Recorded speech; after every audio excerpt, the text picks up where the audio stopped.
രാജകുമാരി ഖജനാപ്പാറയിൽ ഓടിക്കൊണ്ടിരുന്ന വാഹനത്തിന് മുകളിലേക്ക് മരം ഒടിഞ്ഞു വീണു. വാഹനത്തിന് നിസ്സാര കേടുപാടുകൾ സംഭവിച്ചതൊഴിച്ചാൽ ആർക്കും പരിക്കുകളില്ല. രാജാക്കാട് ഫയർഫോഴ്സ് യൂണിറ്റ് സ്ഥലത്തെത്തി മരം മുറിച്ചുമാറ്റി ഗതാഗതം പുനഃസ്ഥാപിച്ചു. ഇന്നലെ വൈകിട്ടായിരുന്നു രാജകുമാരി പഞ്ചായത്തിലെ ഖജനാപ്പാറയ്ക്ക് സമീപം വഴിയരികിൽ നിന്ന വലിയ മരം കടപുഴകി വീണത്. ഈ സമയം റോഡിൽ കൂടി ഓടുകയായിരുന്ന ഒരു പിക്കപ്പ് വാനിന്റെ മുകളിലേക്കാണ് മരം പതിച്ചത്. ഡ്രൈവർ ഉൾപ്പെടെ 2 പേരായിരുന്നു വാഹനത്തിൽ ഉണ്ടായിരുന്നത്. ഇവർക്ക് നിസ്സാര പരിക്കുകളും വാഹനത്തിന് നേരിയ തോതിലുള്ള തകരാറും സംഭവിച്ചതൊഴിച്ചാൽ കാര്യമായ അപകടം ഒന്നും തന്നെ ഉണ്ടായില്ല. മരം ഒടിഞ്ഞു വീണതോടെ ഇലക്ട്രിക് പോസ്റ്റുകൾ തകർന്നു. ഇതോടെ പ്രദേശത്തെ വൈദ്യുതി പൂർണ്ണമായും തടസ്സപ്പെട്ടു. തുടർന്ന് രാജാക്കാട് നിന്നും ഫയർഫോഴ്സ് യൂണിറ്റ് സംഭവസ്ഥലത്തെത്തി മരം മുറിച്ചുമാറ്റി ഗതാഗതം പുനഃസ്ഥാപിച്ചു.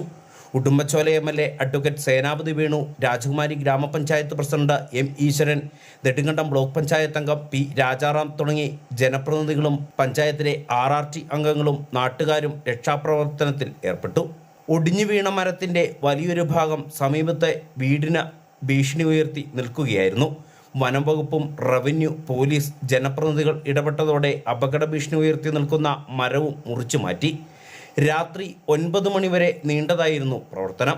Rajakkad fire force unit in charge Sivakumar പ്രവർത്തനങ്ങൾക്ക് നേതൃത്വം നൽകി.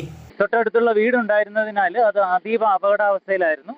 അതിനാൽ റവന്യൂ ഉദ്യോഗസ്ഥരുമായിട്ട് ബന്ധപ്പെടുകയും പഞ്ചായത്ത് അധികൃതർ സംഭവ സ്ഥലത്തുണ്ടായിരുന്നു. കൂടുതൽ പ്രൊഫഷണലായിട്ടുള്ള മരം വെട്ടുകാരുടെ സഹായം നമുക്ക് ലഭിക്കുകയും ചെയ്തു.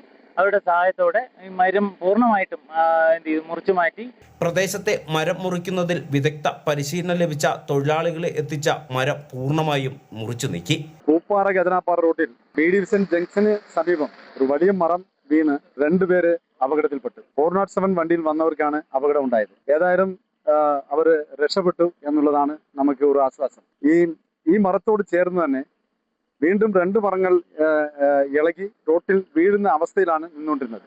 ഏതായാലും രാജാക്കാട് ഫയർഫോഴ്സ് വേഗത്തിൽ തന്നെ ഇവിടെ എത്തുകയും ആ മരം വെട്ടി മാറ്റാൻ വേണ്ടി നാട്ടുകാരും ഫയർഫോഴ്സും എല്ലാം കൂടി അപകടത്തിൽ നിന്നിരുന്ന മരങ്ങൾ 3 മരങ്ങളും തടസ്സങ്ങൾ മാറ്റി ഇപ്പോൾ ക്ലിയർ ആക്കിയിട്ടുണ്ട്. ഇന്നലെ വൈകിട്ടോടെ പ്രദേശത്തെ വൈദ്യുതി ബന്ധം വിച്ഛേദിക്കപ്പെട്ടിരുന്നു. വൈദ്യുതിക്ക് പുറമെ സർക്കാരിൻ്റെ K-ഫോൺ ഉൾപ്പെടെയുള്ള ഇന്റർനെറ്റ് ഫൈബർ കേബിളുകളും തകരാറായി. ഇന്ന് രാവിലെ മുതൽ പ്രദേശത്തെ വൈദ്യുതി പുനഃസ്ഥാപിക്കുവാൻ KSEBയും ശ്രമങ്ങൾ ആരംഭിച്ചു. KM ഡിജിത്, ഇടുക്കി വിഷൻ, രാജകുമാരി.